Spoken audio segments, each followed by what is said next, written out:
anchor this morning, nice and calm, wind's supposed to pick up northeast, perfect right behind us. I'm kind of on our side a little bit, it goes east a little more. So I'm just waiting for him to get that anchor up off the bottom, which I feel is drifting now, and I'll start motoring away. So as we were motoring out, right here, I ran aground in the middle of the channel. I don't know what to do. I guess we gotta wait for the tide to come up. Hopefully the tide comes up.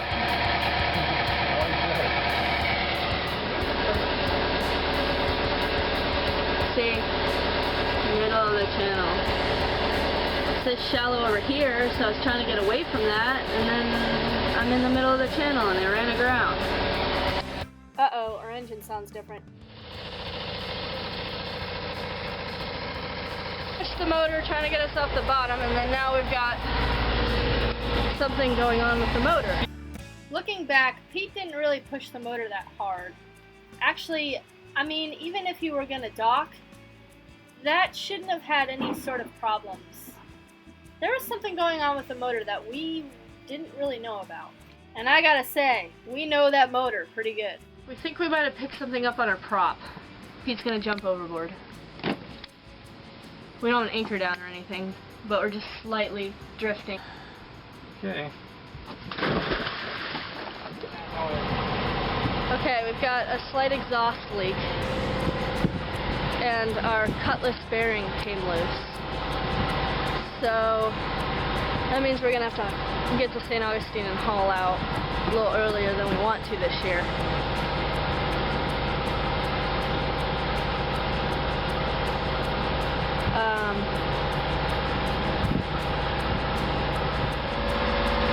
We're doing about 6.5 knots. Well, 6 knots, really. 6 knots. We'll probably get to St. Augustine by 3.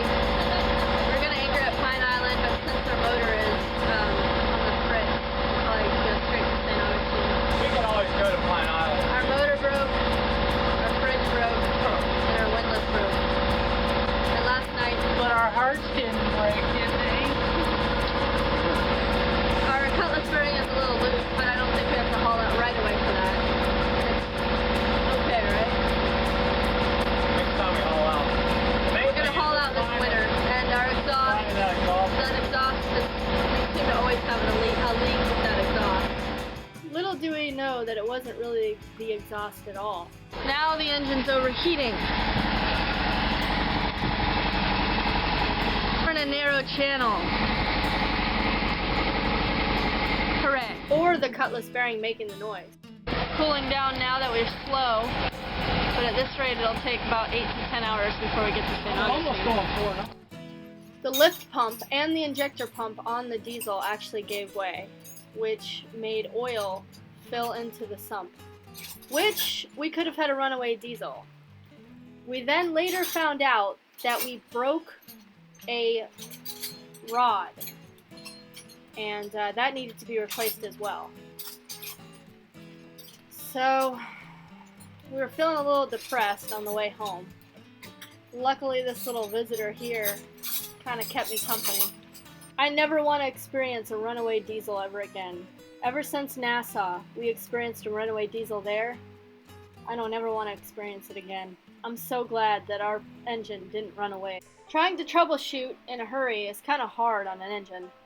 So it took a few days once we got back home, which here we are back to St. Augustine. And we figured it out, kind of what was going on with the engine. And the engine did get us back home. So that was a good thing. Thank goodness. So, anyways, we're going to have some dinner and take some showers, which I'm sure is very much appreciated. And I'll see you guys again next week.